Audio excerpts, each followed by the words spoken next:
Irmãos, graça e paz. Louvado seja Deus pela vida da nossa UPA, por mais um ano de existência, 15 anos da nossa querida UPA. Eu tive uma passagem pela UPA bastante marcante, né? Passei mais tempo na UPA do que na UMP. Na verdade, eu nunca fui membro da UMP. Na época, quando saí da UPA, já fui me preparar para o campo missionário. Eu voltei para ser secretário presbiterial da UPA, da UMP, aliás.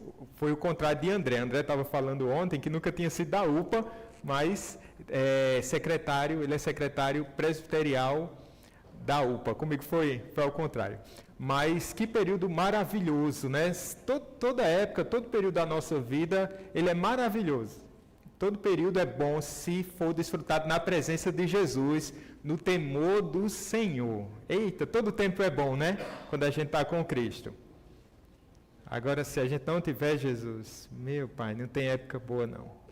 É uma aparência, né, de que é legal, mas não é. Meus irmãos, vamos para o livro de Daniel, no capítulo 3. Eu já peço desculpas à UPA, eles elaboraram um tema para a gente expor. Eu vou fugir um pouquinho desse tema, irmãos, tá bom? Me perdoem, não vou ser mais chamado ano que vem, né? Mas a gente está expondo Daniel, o livro de Daniel, durante esses finais de semana aqui de junho, um pedacinho de julho. Eu achei muito oportuno a gente tratar sobre esse capítulo 3, tá bom? Então, que o Senhor Deus nos oriente, nos guie, nos dirija aqui nessa meditação. Estou perdoado, UPA? Deixa eu ver se a UPA vai me perdoar. Estou perdoado. Amanda, deixa eu ver se a Amanda me perdoa. Cadê a Amanda? Estou perdoado, Amanda. Pronto, tá bom. Se a presidente perdoou, então estou perdoado. Vamos fazer essa leitura? Daniel, capítulo 3. Todo esse capítulo, tá bom, irmãos? É um capítulo extenso, mas bastante proveitoso.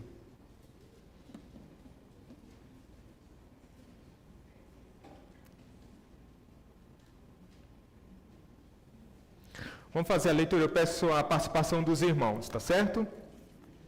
Eu quero ler os versículos ímpares com a igreja menos a UPA e os versos pares só a UPA faz a leitura. Entendido? Vamos lá? Vamos lá, igreja. O rei Nabucodonosor fez uma imagem de ouro que tinha 60 côvados de altura e 6 de largura, levantou-a no campo de Dura, na província da Babilônia.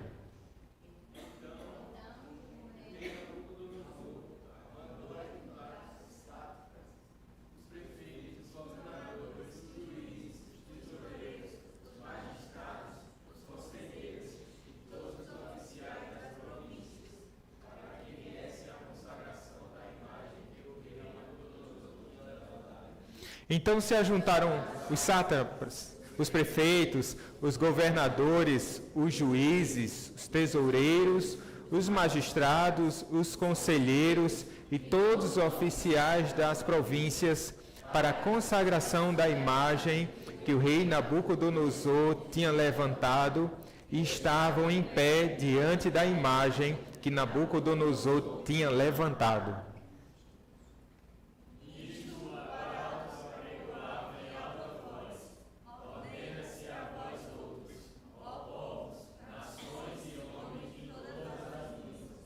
No momento em que ouvirdes o som da trombeta, do pífaro, da harpa, da cítara, do saltério, da gaita, de foles e de toda sorte de música, vos prostrareis e adorareis a imagem de ouro que o rei Nabucodonosor levantou.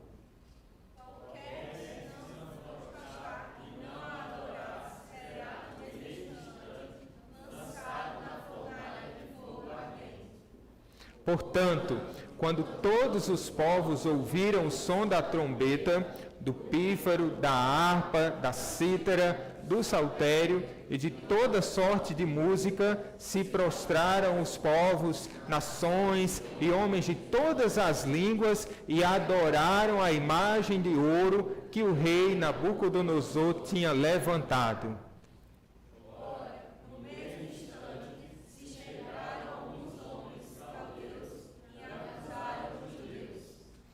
Disseram ao rei Nabucodonosor: ó rei, vive eternamente.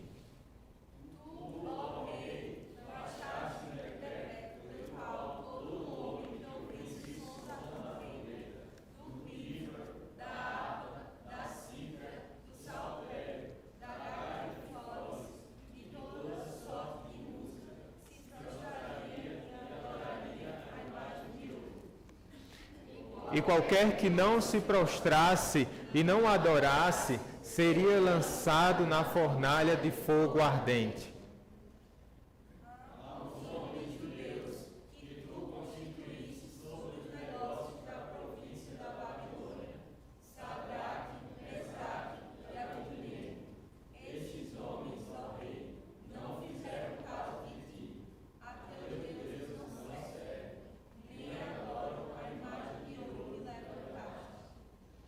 Então Nabucodonosor, irado e furioso, mandou chamar Sadraque, Mesaque e Abdenego e trouxeram a estes homens perante o rei.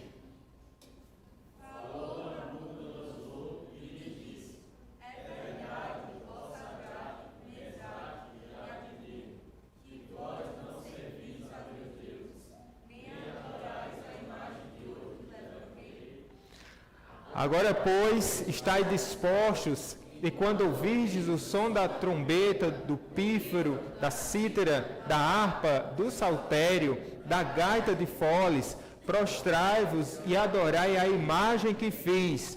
Porém, se não adorardes, sereis no mesmo instante lançados na fornalha de fogo ardente. E quem é o Deus que vos poderá livrar das minhas mãos?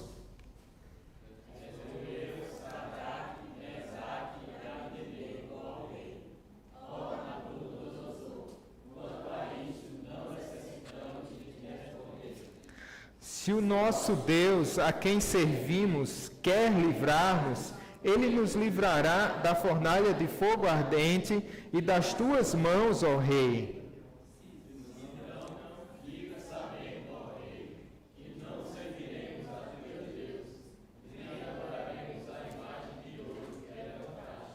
Então Nabucodonosor se encheu de fúria e, transtornado o aspecto do seu rosto contra Sadraque, Mesaque e Abdenego, ordenou que se acendesse a fornalha 7 vezes mais do que se costumava.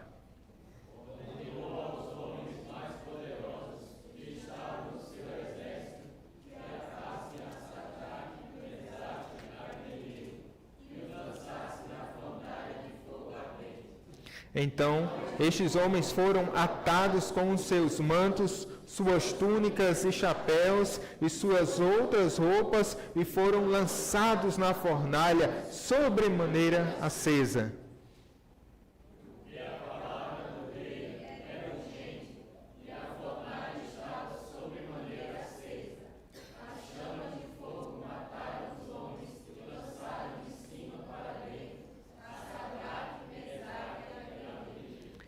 Estes 3 homens, Sadraque, Mesaque e Abdenego, caíram atados dentro da fornalha sobremaneira acesa.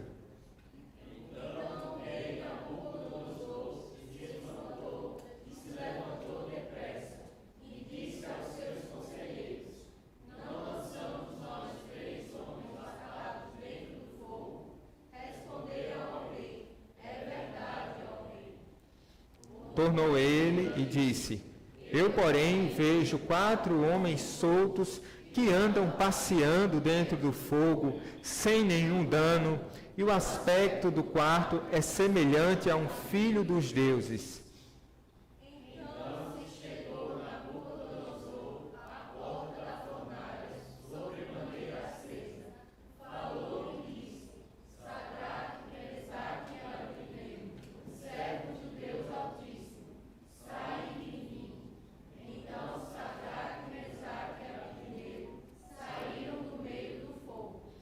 Ajuntaram-se os sátrapas, os prefeitos, os governadores e conselheiros do rei, e viram que o fogo não teve poder algum sobre os corpos destes homens, nem foram chamuscados os cabelos da sua cabeça, nem os seus mantos se mudaram, nem cheiro de fogo passara sobre eles.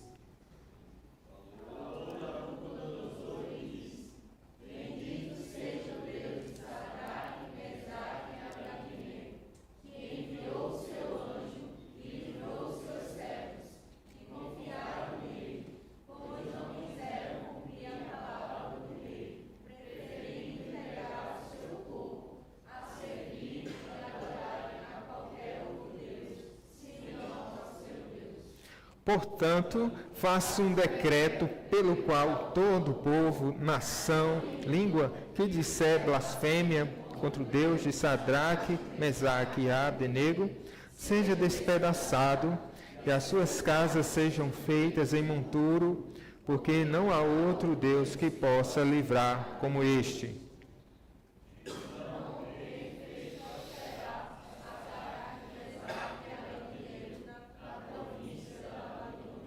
Amém. Vamos orar? Nosso Deus bendito, ao Senhor seja a glória, o louvor para sempre.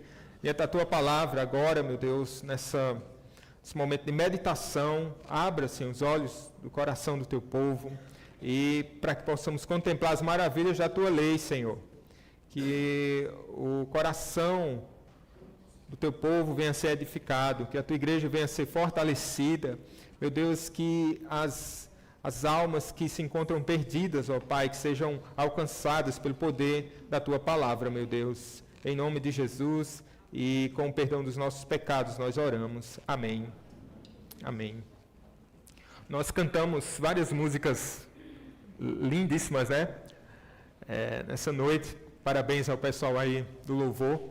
Mas o trecho de uma das canções chamou bastante a atenção, que diz assim: não fale que o conhece, se o esquece em cada esquina.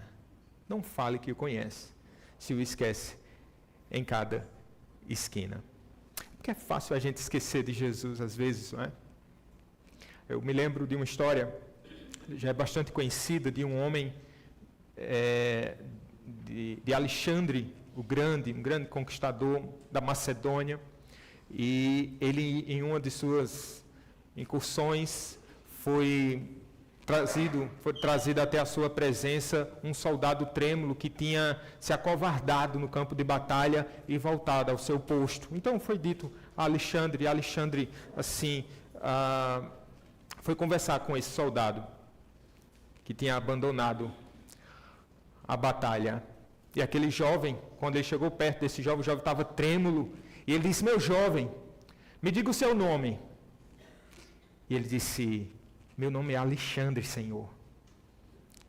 Então Alexandre ficou furioso, porque era o seu nome.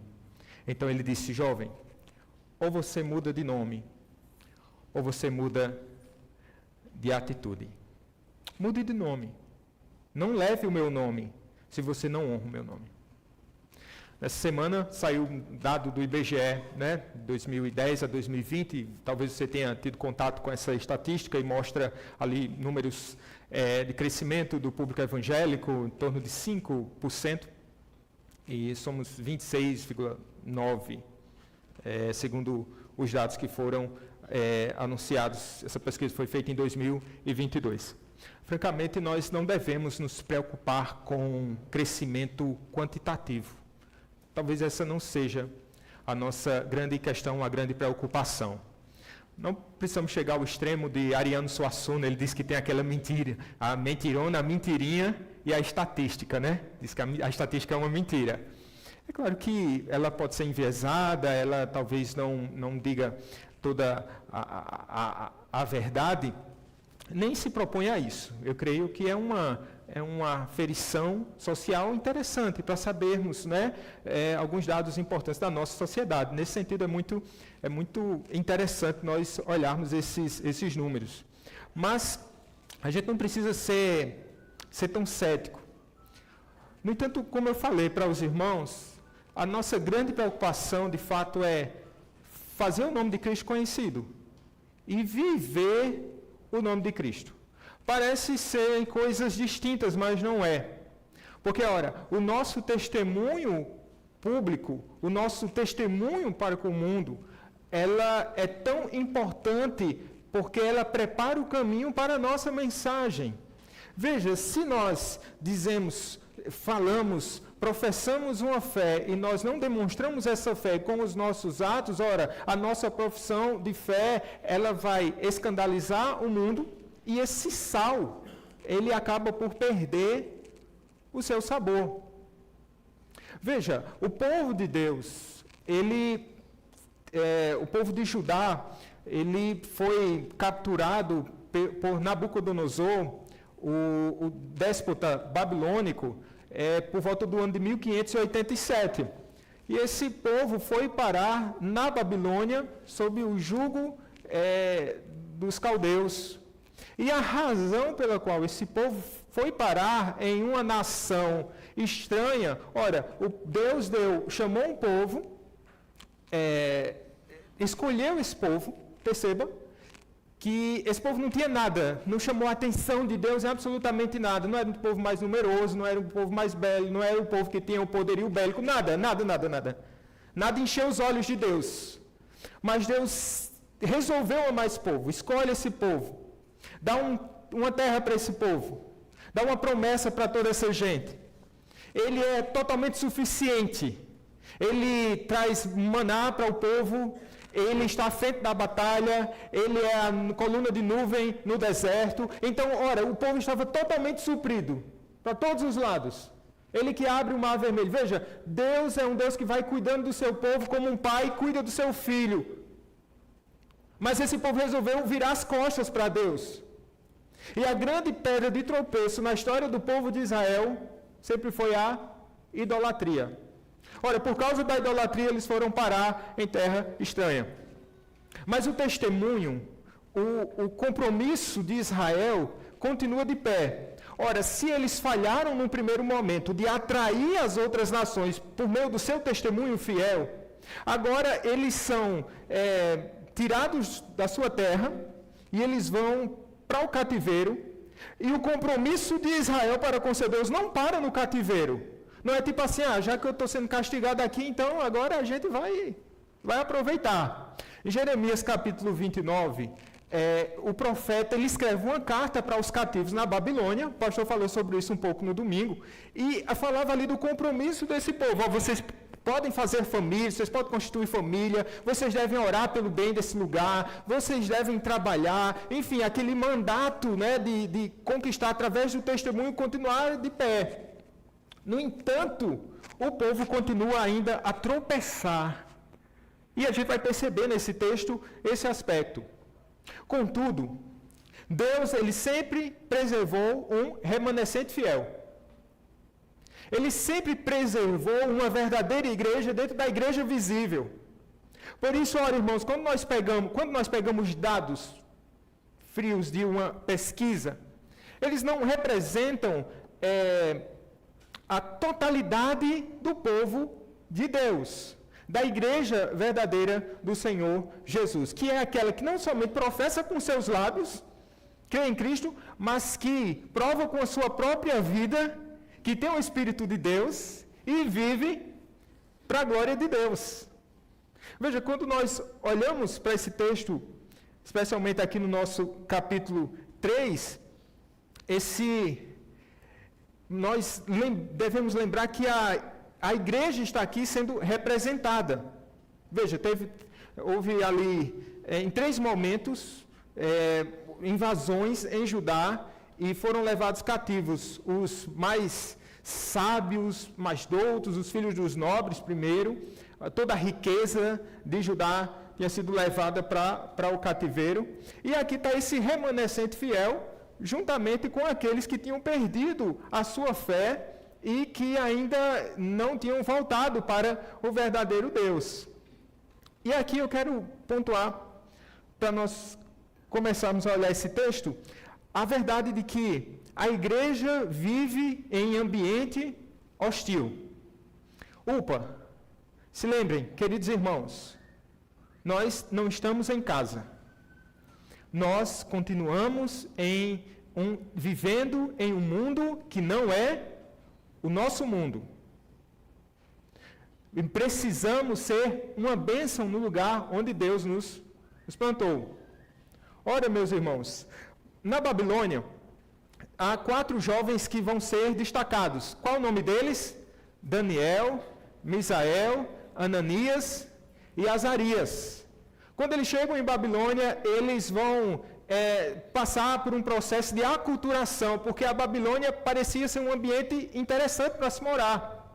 Porque, diferentemente da Síria e outros povos, que eles eram bastante violentos, na Babilônia era possível ter um estilo de vida assim um pouco mais tranquilo, desde que você abraçasse a cultura local, desde que você se prostrasse em adoração aos deuses da Babilônia. Essa era a condição. Viva bem aqui, mas me dê o seu coração. Quem é o seu Deus? Se esqueça do seu Deus. Aliás, havia até uma possibilidade de você declarar a fé no seu Deus, desde que você não afirmasse que Ele era o único Deus. Será que mudou alguma coisa no nosso tempo? Nós vivemos em um mundo onde é aceitável que você fale de Cristo, mas não diga que Cristo é o único Senhor. Há um César que precisa ser adorado. Há outros deuses. Mas veja, era um ambiente interessante, mas bastante perigoso. Esses jovens, eles parecem entender muito bem o ambiente no qual estão inseridos, porque eles se recusam a comer das finas iguarias do rei quando chegam lá, e de alguma forma eles entendiam que se apropriar, se alimentar daquela comida, alguns entendem que era uma comida consagrada aos ídolos, alguma coisa do tipo, mas o que é que eles preferem? Eles preferem se abster. Eles preferem ter uma outra dieta. Eles passam 3 anos dentro desse processo de aculturação na escola da Babilônia, e aí eles estão vivendo ali, já tinham passado por uma primeira prova ali no capítulo 1, onde eles corajosamente eles vão propor uma dieta, né? E no capítulo 2, quem é o protagonista aqui de certa maneira? O Daniel. Quando eu falo protagonista, lembre-se que o Deus poderoso é o protagonista de toda a Escritura, essa é a história da redenção. E tudo aponta para o Senhor Jesus Cristo. Mas enquanto personagem, no capítulo 2, o Nabucodonosor ele tem um sonho lá e vê nesse sonho a cabeça de ouro, e tem toda uma explicação lá para esse sonho que Daniel vai revelar. E vocês vão ver isso certamente no próximo domingo. Quem é no próximo domingo? Itiel, né? Não sei se Itiel estava se articulando aí e tal. Então vocês vão ver melhor com o presbítero Itiel, se Deus assim permitir.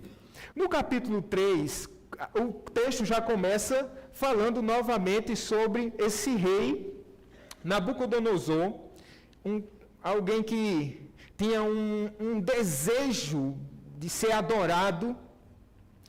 E mesmo que seja um personagem bastante contraditório, porque no final do último capítulo, capítulo 2, ele vai exaltar: o vosso Deus é o Deus dos deuses, depois de Daniel ter revelado o sonho. Mas ele sempre usa essa expressão, vosso Deus. O vosso Deus. Embora faça uma declaração de fé, mas ele sempre usa, é o vosso Deus, não é o meu Deus. E quando nós chegamos aqui no capítulo 3, esse monarca se exalta mais uma vez, ele manda construir lá uma estátua que tem mais ou menos uns 30 metros, banhada a ouro. Alguns dizem que é uma espécie de obelisco, né? Tinha uma base, lá em cima tinha um deus babilônico, chamado Nabo ou Nebo. Alguns pensam que talvez fosse até a imagem do próprio Nabucodonosor. No entanto, o grande ponto aqui é que ele exige a adoração por parte não só dos caldeus, mas de todos aqueles que estavam debaixo do governo babilônico e moravam ali. E todos os povos deveriam se prostrar perante esse ídolo. Esse monumento representava a altivez de um homem que tinha essa sede de adoração e assim queria se fazer maior do que o Deus de Israel. Você vai perceber aqui nas entrelinhas, ou em alguns momentos de maneira ainda mais clara e contundente, que a grande rivalidade de Nabucodonosor não era contra a igreja que estava ali na Babilônia, era uma igreja muito tímida, se nós pensarmos aqui quantitativamente. Mas o grande duelo aqui é entre o Deus Nabucodonosor e entre os seus deuses contra o Deus de Israel. Ora, quem é o Deus de Israel? Ele queria mostrar de maneira muito clara, olha, o Deus de vocês é um Deus que não tem todo esse poder. Por isso ele é um tanto quanto esquizofrênico, espiritualmente falando. Porque, olha, no final do capítulo ele diz, o vosso Deus e tal, tem todo aquele, né, esse Deus de vocês deve ser exaltado. Mas agora há uma competição, e não pense só no que isso ocorre somente no coração de Nabucodonosor, mas no nosso coração, a todo momento há uma disputa. Quem é o seu Deus? Quem é o protagonista da sua história? Queremos colocar no nosso coração uma adoração egocêntrica, maquiada de qualquer ídolo. Mas o grande ponto é, o nosso coração é um coração idólatra. E por isso ele precisa ser tratado. Ora, meus irmãos, o local que nós percebemos aqui no capítulo 3, chamado Dura, é na região, alguns estudiosos acreditam que essa é a mesma região onde fora construída a Torre de Babel. Se assim é, veja, é mais uma tentativa da humanidade de o quê? De diminuir a glória do Deus de Israel e unificar agora como sendo uma unidade religiosa. Então eles estão tentando forçar isso mais uma vez, com a ameaça de morte. Sim, porque o mandamento, ele era expresso, ele era muito claro. Ele manda chamar todos os juízes, tesoureiros, ou seja, autoridades, os magistrados e todo o povo a esse momento de consagração da imagem, uma espécie de ritual de uma grande festa idólatra. Então se ajuntam sátrapas, os governadores, os juízes, tesoureiros, conselheiros e todos os oficiais das províncias para essa consagração. E eles estavam em pé diante da imagem que Nabucodonosor tinha levantado. Vejam, meus irmãos, essa palavra levantou, construiu, ela aparece 6 vezes nesse texto. É como se o autor estivesse querendo chamar a atenção. Qual a intenção de Nabucodonosor? Eu construí, eu fiz, sou eu. A todo momento tentando puxar o destaque para si mesmo. O que é que acontece? Tem 3 homens judeus aqui que eles não se prostram quando do tocar, né, dessa música, todos esses instrumentos aqui, no momento que Nabucodonosor autoriza, todos se prostram, mas há 3 que não se curvam. Misael, Ananias e Azarias. Onde está Daniel? O texto não vai nos dizer, mas o final do capítulo 2 diz que Daniel permaneceu na corte do rei, certamente tratando de alguma questão, né? Mas ele, de certa forma, quando há uma omissão aqui do nome de Daniel, nós temos uma aplicação muito interessante, que é, no capítulo 1, Daniel, ele toma as rédeas. No capítulo 2, no capítulo 3, ele se distancia, mas o testemunho continua sendo fiel. O que é que isso pode nos ensinar? Veja, adolescente, você tem sido conduzido, você que é criança, Daniel deve estar dormindo. Acordei, Daniel. Desculpa. Mas quando dorme na igreja, sonha com os anjos, né? Mas ele não está dormindo não. Mas aí você tem a oportunidade de ser trazido pelo pai, de ser ensinado em casa, pelo departamento infantil, o adolescente que vem com os seus pais, alguns vêm assim, de bom grado, outros dá 5h30 e não foi tomar banho ainda. Faça isso com seu pai, não. Não faça isso não, né?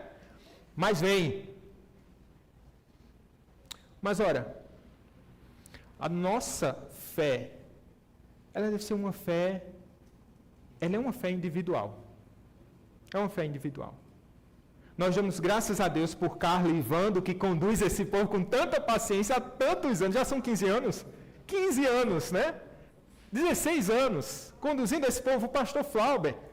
Não sei se alguns desses cabelos brancos aí tem, né, o nome UPA. Mas veja, o grande ponto é, graças a Deus você tem quem lhe conduza ao caminho eterno.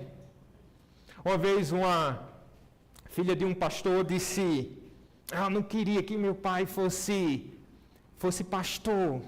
Não queria que meu pai fosse pastor. Eu olhei para ela e disse, como eu queria que meu pai fosse um pastor. Como eu queria. Como eu queria meu pai estivesse aqui ouvindo o Evangelho. Como eu queria. Valorize, meu irmão. Você nasceu na família certa. Deus, de maneira tão graciosa, Ele lhe deu um presente. Você nasceu numa família da aliança. Você nasceu numa família da aliança. Mas veja, logo, talvez você seja levado para a Babilônia. E aí tantas pessoas que vão estudar fora, Sara está já chegando, né, pastor? Vão trabalhar em outro lugar, ou começa a sair do ninho, né? Começa já a fazer um curso, começa a trabalhar, enfim, de certa forma, você já está, né, caminhando, tendo uma autonomia. Não fale que o conhece se você o esquece em cada esquina. Lembre do Deus de Israel, você foi instruído. Você aprendeu as sagradas letras que ninguém despreza a sua mocidade.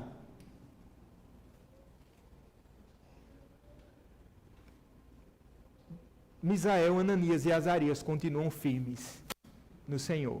Onde estão os pais? Distantes. Eu quero crer, lembrei de James, né? Eu quero crer que os pais desses jovens, eles não estavam, ou melhor dizendo, eles estavam ali entre os remanescentes fiéis. E que inculcaram as sagradas letras, a lei do Senhor, no coração desses jovens. E agora, veja, eles são chamados de homens, né? Ou seja, o tempo passou e eles permanecem na fé. Veja, não é só para UPA. Nós precisamos, irmãos, enquanto jovens, enquanto homens e mulheres, enquanto anciãos, nós precisamos do mesmo Deus e do mesmo Senhor. Ou você acha que pelo fato de você ter 20, 30, 40 anos no Evangelho, isso lhe garante alguma coisa? Em termos de, agora eu posso descansar. De maneira nenhuma. De maneira nenhuma. Há pessoas que apostatam da fé na adolescência, outros na juventude, outros na meia-idade e outros na velhice. Veja, por isso é importante, meus irmãos, aquecermos o nosso coração no Evangelho. É importante estarmos sendo vigilantes e amando o Senhor em todo o tempo. Todo o povo está sendo conclamado aqui. Todos os povos e nações de todas as línguas, todos eles, de maneira muito mecânica e alienada, eles se prostram perante Nabucodonosor. Mas o que me chama a atenção certamente, meus queridos irmãos, essa leva de judeus para o cativeiro não se resumia somente a esses 4, Daniel, Misael, Ananias e Azarias. A pergunta é, onde estão os demais? Onde eles foram parar? Eles se prostraram. Eles perderam a fé ou permaneceram na incredulidade. Estão juntos dos demais. Por temor, talvez, mas a gente precisa lembrar que o povo de Israel foi parar na Babilônia por causa da idolatria. E tem um termo aqui interessante que vai ser usado lá em Deuteronômio, Isaías, chamando o cativeiro de fornalha da aflição.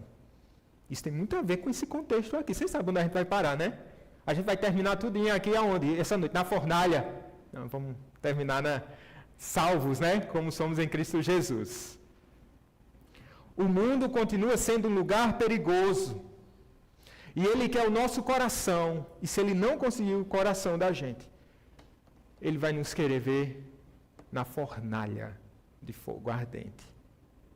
Vocês lembram que Demas abandonou Paulo e, tendo amado o presente século, foi parar em Tessalônica. Foi para Tessalônica. Em Romanos 12:2, o apóstolo Paulo diz assim: não vos conformeis com este século, mas transformai-vos pela renovação da vossa mente. Será que temos sido transformados? Inconformados e transformados? Ou estamos tomando a forma do mundo? Meus irmãos, eu me lembro que há 20 e tantos anos atrás, nós tínhamos ali o cantinho, era chamado Cantinho da Paz, vocês lembram? E o Cantinho da Paz, eu ainda peguei uma época bastante interessante que ficava ali no Evaldo Cruz, aquele local, né? Então, havia ali um trabalho de evangelização e de abordagem das pessoas que estavam vindo do Parque do Povo e precisavam do Evangelho. Na verdade, todos precisam do Evangelho nessa situação. Mas ali havia esse trabalho evangelístico bastante forte. Com o passar do tempo, o Cantinho da Paz se transformou em Cantinho da Bênção. E quando passou para o Cantinho da Bênção, a gente percebeu uma mudança na estrutura. E ali era muito mais atrativo para os crentes, então tinha um ritmo legal. Então era tipo uma segunda opção para quem não queria ir para o parque, ou quem não ia para o Parque do Povo. O que é que acontece hoje? Tem uma banda que toca, talvez esse ano, não sei, mas há anos atrás vi o quê? Uma banda tocar no Parque do Povo, uma banda evangélica. Veja, começou com um trabalho observando e proclamando o Evangelho, depois um trabalho assim, vamos nos divertir, e depois chegamos lá. Veja bem, meus irmãos, será que ainda somos relevantes? Sejamos honestos, será que somos relevantes ainda? Ou Nabucodonosor manda tocar e a gente dança? Tem um autor que escreveu um livro, Cultura Pop, e ele diz assim, ironicamente, quanto mais nós cristãos buscamos relevância mundana, mais nos tornamos irrelevantes para o mundo ao nosso redor. Existe uma irrelevância na busca por relevância, assim como existe uma relevância na prática da irrelevância. Para ser verdadeiramente relevante, você terá de dizer coisas que são definitivamente fora de moda e eternas, não tendências correntes. As coisas mais relevantes para a maioria das pessoas são as coisas eternas. E não devemos ousar esquecer esse fato em nossa procura por relevância. Os cristãos, preste atenção, os cristãos fazem diferença no mundo por serem diferentes deles, não por serem iguais. Não por sermos iguais. Veja, não é uma acomodação. Nós nos aproximamos da cultura, nós nos apropriamos da cultura naquilo que nós entendemos que não é contra o Evangelho, mas nós temos a missão de quê? De redimir a cultura. Veja, me diga uma coisa. As pessoas que estão no Parque do Povo, foi o que aconteceu com elas, não precisam mais ser evangelizadas. É isso? É isso que acontece? O que foi que aconteceu? O que foi que aconteceu com a gente? Sabe? Nós nos aproximamos. Mas nós entendemos, irmãos, que nós fomos tirados do mundo. E se tem uma coisa que eu celebro, meus queridos irmãos, é o fato do Senhor Deus ter me alcançado. Como Ele foi misericordioso. E olha, minha perdição era outra. Eu fui uma vez para o Parque do Povo. Odiei. Era menino, só gostei da bateria. Tocava bem que só. Depois aprendi a tocar na igreja. Eu tinha 13 anos, eu estava perdido, gente. Eu estava perdido. Estava perdido. Mas por alguma razão, dentro do plano eterno de Deus, Ele resolveu me amar e me resgatar. Essa é uma graça maravilhosa. Irmãos, eu recebi um presente. Eu fui achado. Eu estava perdido. A estrada era só escuridão. Mas Cristo me encontrou. E o que é que eu faço agora? Se há um novo mundo dentro de mim, eu preciso falar desse novo mundo. Que Deus nos livre da irrelevância, porque assim o sal perde o sabor e não serve para absolutamente nada.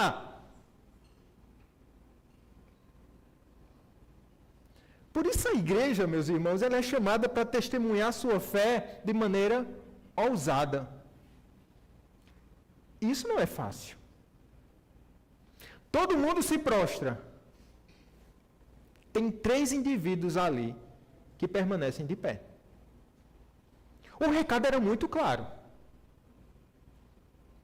Então, alguns caldeus ficam sabendo, e é o chamado caboeta, né? Vão até Nabucodonosor e disse, não é assim. Aqueles a quem o Senhor colocou em um cargo elevado, talvez eles tivessem até uma inveja aqui, e tivessem um encalço desses judeus, e disseram assim, agora é a hora. Eles fazem a acusação, e o rei os manda chamá-los na expectativa de que haja ali uma retratação. Será que eles não entenderam direito? Vai, né? Vai que eles não tenham entendido direito. Vai que eles não tenham visto o cartaz. Vai que eles não tenham ouvido a música tocar. Isso a gente vai ver dos versos 8 ao 15. Eles são levados até o rei. O rei Nabucodonosor, no verso 13, ele está irado e furioso. Irado e furioso. 2 termos aqui que vêm ressaltar, né, a condição do espírito desse homem. Por quê? Porque ele era um homem idólatra. E se você quer conhecer uma idolatria do seu coração, analise quando você fica irado. Geralmente quando a gente fica irado é porque o nosso Deus foi mexido ali. A gente fica irado, foi alguma coisa que mexeu com o nosso ídolo. Não mexa com o nosso ídolo. Nabucodonosor aqui está arretado. A gente for botar na nossa tradução nordestina. E a situação não é nada favorável. Quem não se prostrar vai para a fornalha. Esse termo aparece nesse texto 9 vezes. Ou seja, é mais uma ênfase do autor. Vocês vão se dar mal. Veja, uma fornalha acesa para os hereges dentro dessa condição aqui. Será que é que eles vão fazer? Vão pular fora? Será que eles não estão levando a sério demais esse negócio de ser crente? Será que eles precisam ser tão radicais assim? Então o rei concede essa oportunidade no verso 15. Quem é o Deus que os poderá livrar das minhas mãos? Quem é o Deus? Lembre-se, eu estou dando a oportunidade para vocês. Quem é esse Deus? Ah, outro Deus, senão Nabucodonosor, me mostre. Quem pare. Só que eles permanecem firmes em seu testemunho perante o rei. A gente até consegue pregar para os colegas de sala, né? Mas quando chega o professor, a gente fica gaguejando, né? A gente até testemunha para a galera do trabalho, mas se chega o patrão, a gente fica meio assim, né? Para eles, é a mesma ousadia de Pedro lá no Sinédrio, né? Importa-vos obedecer a Deus que aos homens. Estejam prontos para defender a fé diante do rei. Se vocês forem levados até lá, eu vou encher a boca de vocês. Não temam. A resposta desses homens aqui é, no verso 16, responderam Sadraque, Mesaque e Abdenego ao rei. Ó Nabucodonosor, quanto a isso não necessitamos te responder. nós não temos o que dizer. Se o nosso Deus, a quem servimos, quer livrar-nos, Ele nos livrará da fornalha de fogo ardente e das tuas mãos, ó Rei. Se Ele quer livrar-nos, e assim Ele fará. A questão não é que eles estão duvidando do poder de Deus, mas estão se submetendo à vontade de Deus.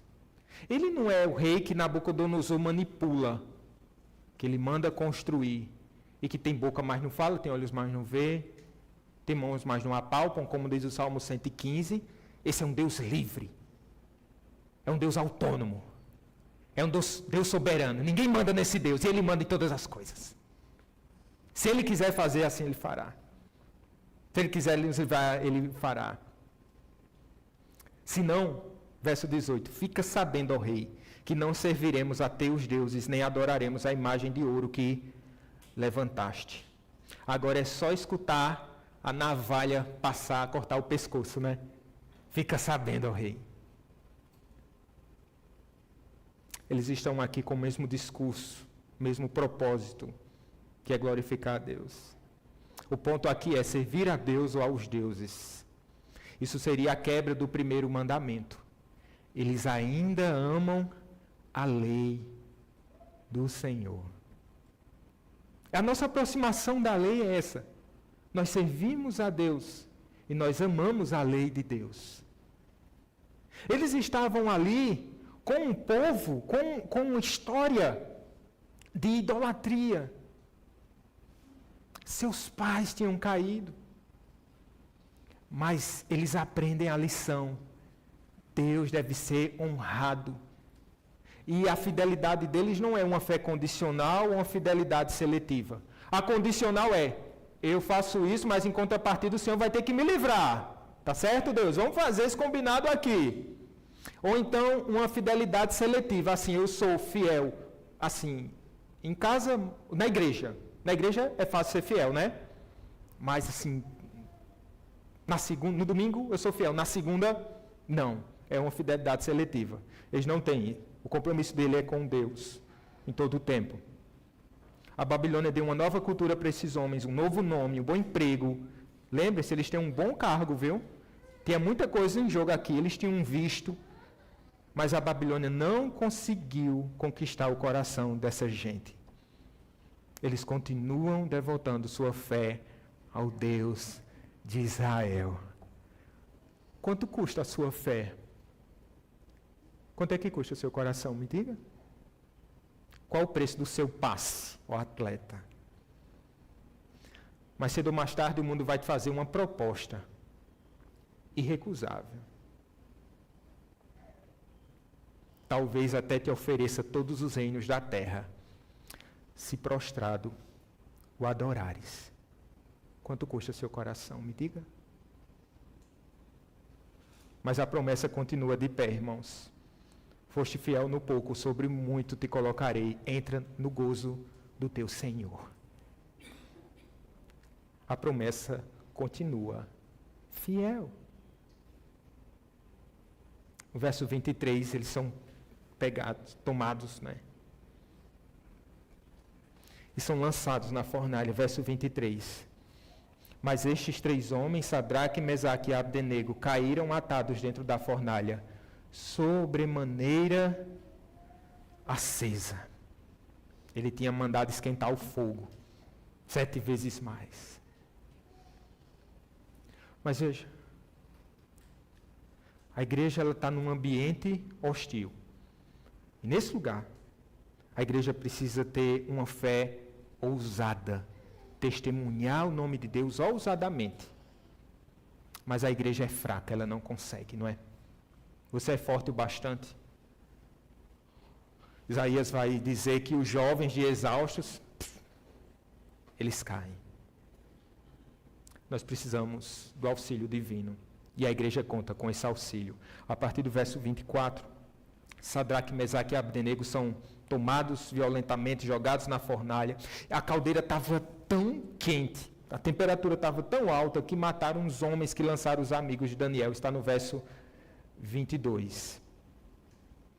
Um comentarista chamado Ian Guide, ele percebe aqui um detalhe meio sarcástico. Ele diz assim, aqui há uma grande ironia, para ser franco. Aqueles que obedeceram às ordens de Nabucodonosor morreram, enquanto aqueles que foram por ele condenados à morte emergiram vivos. Que vívida demonstração das palavras de Jesus, de que quem quiser salvar sua vida, perdê-la-á. E quem perder a vida por minha causa, achá-la-á. A questão não é se o Deus de Israel pode manter seus servos vivos, mas se Nabucodonosor pode. Ele não pode. Ele não é capaz. Só há um Deus em Israel. Ele é o rei de todos os povos. E aqui é uma visão aterradora. Nabucodonosor, quando percebe aquele movimento, veja, era para eles serem assim fulminados simultaneamente, assim automaticamente, na mesma hora, né? Incinerados. Mas quando Nabucodonosor olha, certamente tinha essa visão, ele percebe não 3 homens, mas 4 homens. Um era semelhante a um filho dos deuses. E eles estão passeando na fornalha. Eu guardo na lembrança memórias do meu avô de Catolé do Rocha, que o povo de Catolé do Rocha é arretado, viu? E naquela época, onde tinha muitas fogueiras, eu me lembro do meu avô passando por sobre as brasas, descalço. Diga aí. Mas ele passava, ele não ficava em cima. O que é que está acontecendo aqui? Quem é esse 4º homem que aparece nessa história? Pode ser uma cristofania, uma aparição física de Cristo antes de sua encarnação, alguns chamam de pré-encarnação, ou meramente um anjo, pode ser. Mas essa questão não pode ser resolvida a partir deste texto, por se encaixar em ambas as instâncias igualmente. O que cabe considerar aqui é a presença de um emissário divino. Ou seja, Deus não deixa o seu povo sozinho. Mas, isso não é novidade para a gente. Deus mandar um emissário, uma vez que ele veio até nós. O seu nome é Emanuel.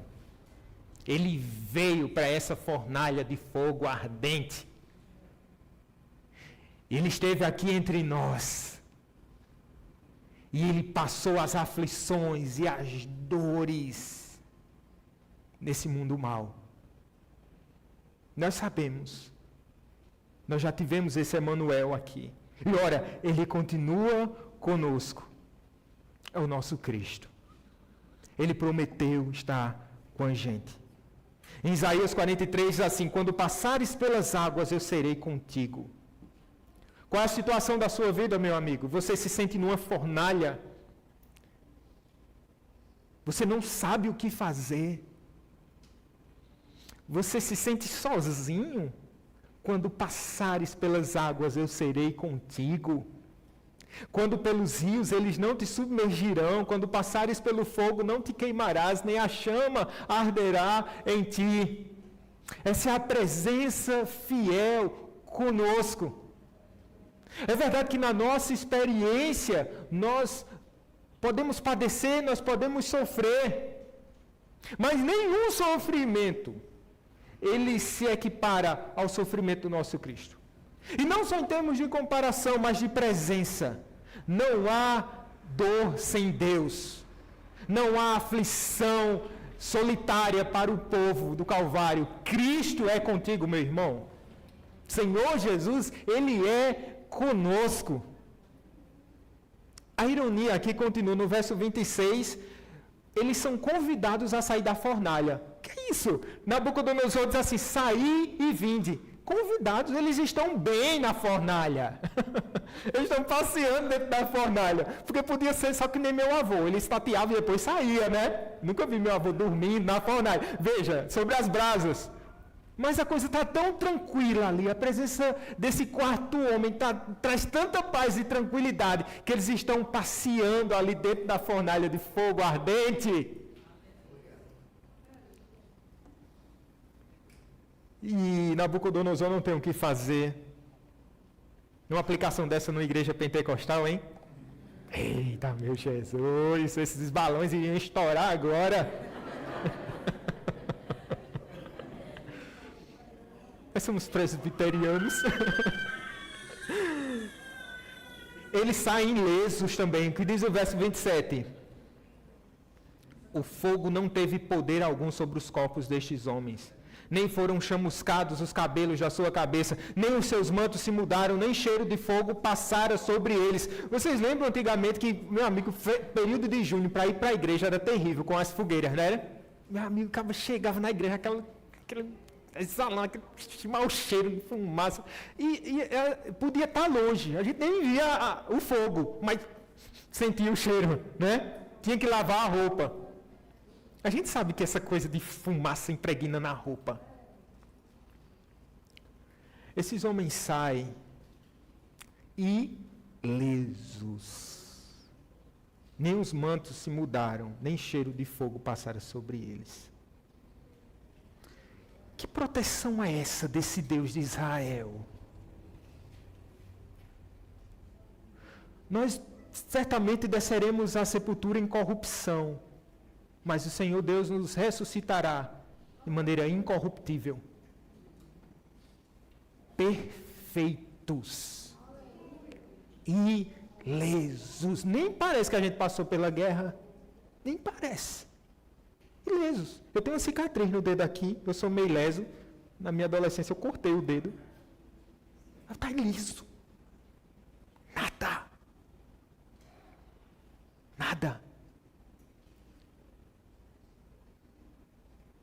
Deus de Israel, Ele é poderosíssimo para nos salvar, irmãos. Onde está, ó morte, a tua vitória? Me diga, onde está o seu aguilhão? Se num piscar de olhos nós seremos refeitos, a imagem do nosso Cristo. Tiel falou de Carson, né? Nada que uma boa ressurreição não venha dar um jeito. O Dr. Carson está com mal de Parkinson, né? Ele debilitado, mas nada que uma boa ressurreição não venha consertar. Nada que uma boa ressurreição não venha restaurar esse povo aqui. E veja que coisa maravilhosa, meus queridos irmãos. Tem velhinhos na nossa igreja, não pode vir à igreja. A gente pegou umas cadeiras aí para ver se a irmã Rose se acomoda mais, mas a senhora está sentando meio de lado ainda, viu? O que é que a gente faz? Mas você diz, pastor, eu sou novo, mas minhas costas aqui, viu? Tudo se fará novo. Esse é o Deus Todo-Poderoso. Não tem nem cheiro de fumaça. Olha, está começando, viu? Pastor, mais 15 minutos.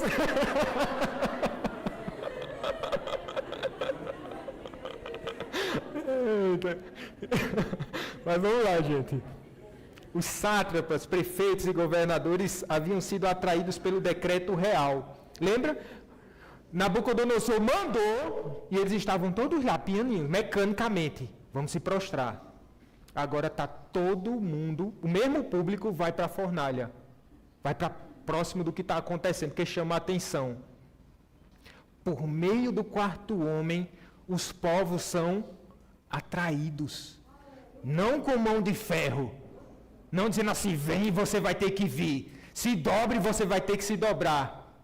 Mas poderosamente o quarto homem, Cristo Jesus, atrai povos, nações, gente de todos os cantos, e eles se prostram, e eles adoram ao Senhor Jesus, porque a glória pertence a Ele. Por meio da cruz, Deus atrai gente de todos os povos. No verso 29, ele se rende, por enquanto, esse homem tem o coração duro. Ele vai dizer, bendito seja os judeus, de Sadraque, Mesaque e Abdenego. Perceba, verso 28, bendito seja o Deus né? Que enviou o seu anjo, livrou seus servos, pois não quiseram cumprir a palavra do rei, preferindo entregar seu corpo a servirem e adorar a qualquer outro Deus, senão ao seu Deus. Veja, ele é reconhecido, mas é o Deus de vocês, não é o meu Deus. Ainda não era o Deus de Nabucodonosor. Esse Deus, me diga, esse Deus que a gente está falando aqui, que balões estão, né, explodindo, ele é o seu Deus? Ele é o seu Senhor. Corra para Jesus, meu filho. Corra para o Senhor Jesus. Nabucodonosor faz outro decreto no verso 29 e diz: pelo qual todo povo, nação e língua que disser blasfêmia contra o Deus de Sadraque, Mesaque e Abdenego seja despedaçado e as suas casas sejam feitas em monturo, porque não há outro Deus que possa livrar como este. Não há outro Deus que possa livrar como este. E no final, no último verso, ele diz: então o rei fez prosperar Sadraque, Mesaque e Abdenego na província da Babilônia. É fato que nem sempre nós escaparemos da fornalha do tempo presente. Pedro foi liberto da prisão e Tiago foi morto à espada. Mas ambos foram amparados igualmente por Deus. E como é que nós olhamos para essa prosperidade aqui de Sadraque, Mesaque e Abdenego? Eles foram prósperos na província da Babilônia.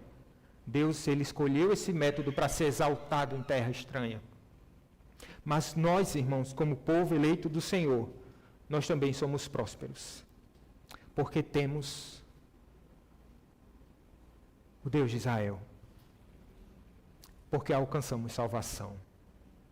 Porque o Senhor Deus nos tirou da fornalha de ferro, como diz em Deuteronômio, do Egito, para que lhe sejais povo hereditário, como hoje se vê.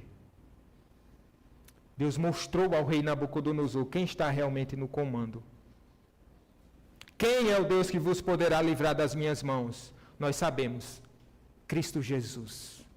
Ele é poderoso para nos livrar das mãos desse mundo mau, de Satanás, e nos livrar da morte eterna.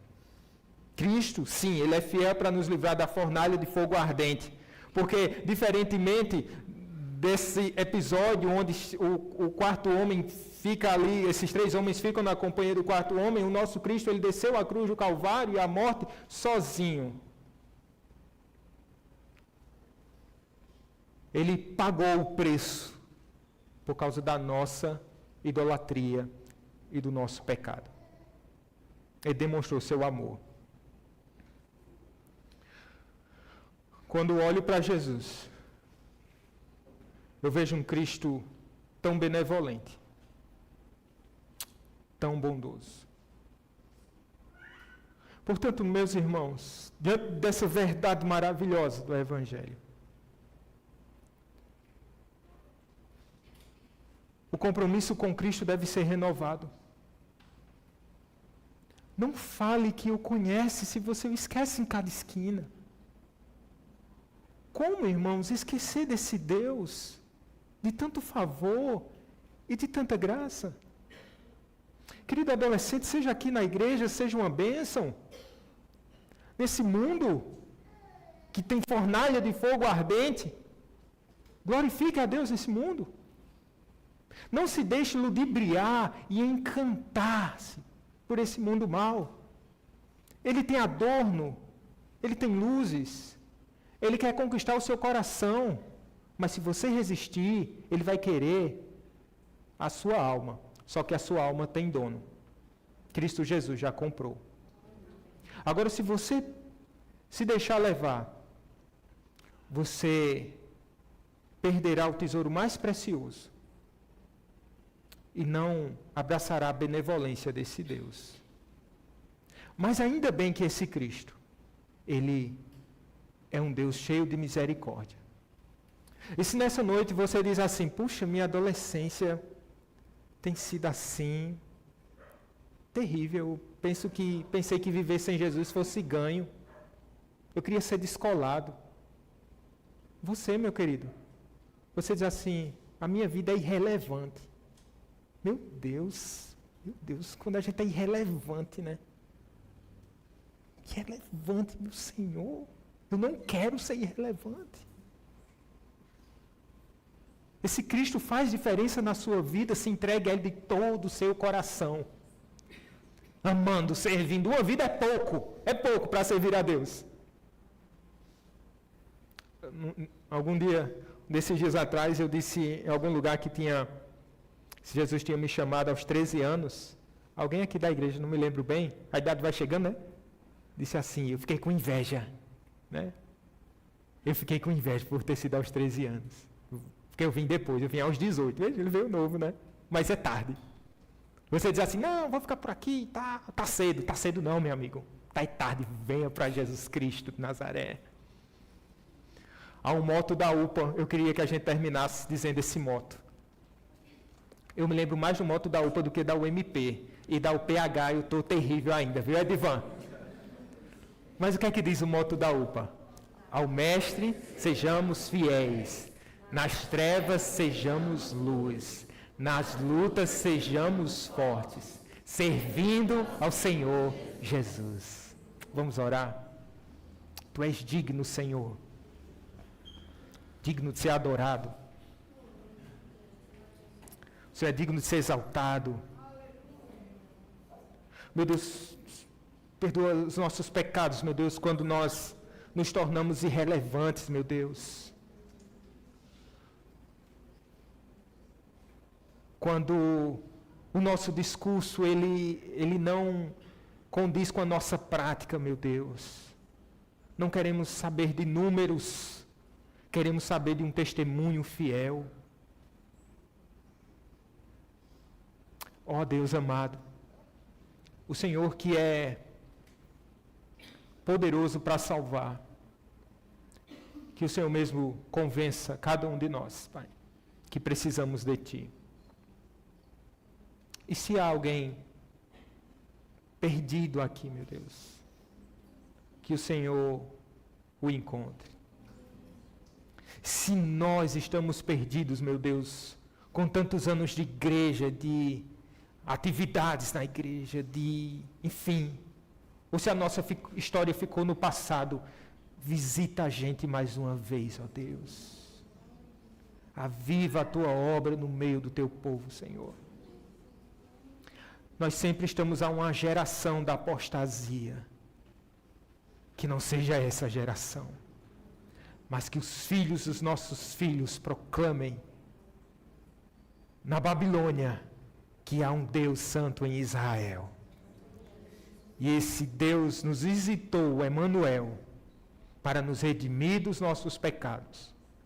E foi assunto aos céus, de onde virá para julgar toda a terra. E nós queremos, Pai, estar contigo para sempre. Essa é a promessa. E quem fez a promessa é fiel. Amém. Amém, irmãos.